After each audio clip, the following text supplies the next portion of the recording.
तकरीबन हर कोई जानता है कि क्रिसमस की कहानी क्या है। यह कहानी है एक बच्चे की जो कि यरूशलेम के एक छोटे से नगर बैतलहम में पैदा हुआ। हर कोई जानता है कि उस बच्चे का नाम यीशु था और उसकी माता का नाम मरियम था और पिता का नाम यूसुफ था। और क्रिसमस के वक्त चरवाहों और 3 ज्योतिषियों को दर्शाया जाता है और ये कुछ तत्व हैं जानी पहचानी या हम कह सकते हैं फैमिलियर क्रिसमस कहानी के। लेकिन इस कहानी के पीछे एक कहानी है जिसको बहुत ही कम लोग समझते हैं और जानते हैं, और असल कहानी वही है। लेकिन आज डेकोरेशंस के जश्न में और सेंटा क्लॉज की बढ़ती पॉपुलैरिटी ने इस बेसिक कहानी को दबाकर रख दिया है। तो चलिए आज जानते हैं क्या है असल कहानी।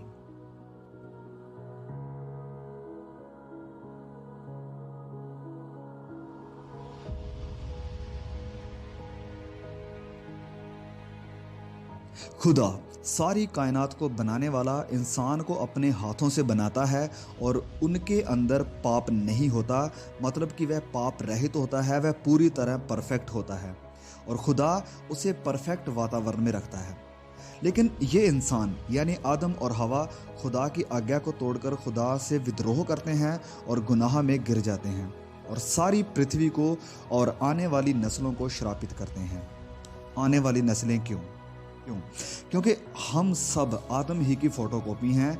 जो पाप का बीज आदम के अंदर था वो हम सबको विरासत में मिला है और इसीलिए बाइबल में लिखा है कि सब ने पाप किया, कोई भी धर्मी नहीं है, एक भी नहीं।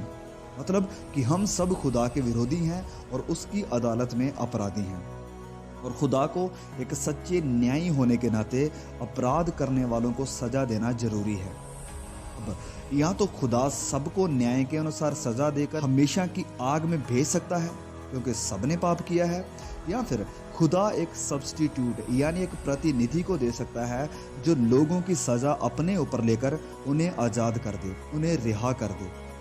तो इसलिए परमेश्वर ने हम जैसे अपराधियों और गुनाहगारों के साथ प्यार की खातिर अपने बेटे, अपने इकलौते बेटे को भेज दिया कि वह इंसान बने, अपने लोगों को पाप और मौत के श्राप से आज़ाद करे। परमेश्वर खुद मनुष्य रूप धारण करता है, संसार में अपने लोगों के बीच आता है और पाप रहित जीवन व्यतीत करता है क्योंकि वह पवित्र खुदा है।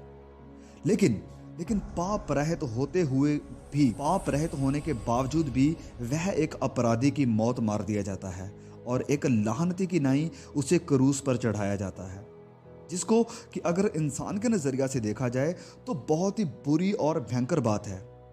लेकिन अगर आत्मिक तौर पर देखा जाए तो ये इंसानों के लिए एक बेस्ट कार्य था क्योंकि खुदा अपने बेटे को इंसानों के लिए देता है कि इन बुरे अपराधियों, विरोधियों और गुनाहगारों को अपने बेटे और बेटियां बनाए और उन्हें हमेशा की मौत से बचा ले। और यही था वह कारण जिसके लिए खुदा ने अपने इकलौते बेटे को इस पृथ्वी पर भेजा। ये है क्रिसमस की असल दास्तां जिसका कि बहुत कम जिक्र होता है। तारे, चरवाहे, ज्योतिषी, चरनी, स्वर्गदूत, ये सब क्रिसमस नहीं है, ये तो बस सरफेस लेवल है। लेकिन असल क्रिसमस है एक प्यार करने वाले पिता जो अपने बच्चों को बचाना चाहते हैं और उन्हें अपनी संतान बनाना चाहते हैं, क्योंकि परमेश्वर ने जगत से ऐसा प्रेम रखा कि उसने अपना इकलौता पुत्र दे दिया ताकि जो कोई भी उस पर विश्वास करे वह नाश ना हो परंतु अनंत जीवन पाए। यूहन्ना अध्याय 3 वचन 16। परमेश्वर इस छोटे से संदेश के द्वारा आपको बहुत बड़ी आशीष दे और इस क्रिसमस पर आपको असल दास्तां याद रहे। बहुत जल्द मिलेंगे एक और क्रिसमस के मैसेज के साथ। तब तक के लिए खुदा हम सबको संभाल के रखे। आमीन।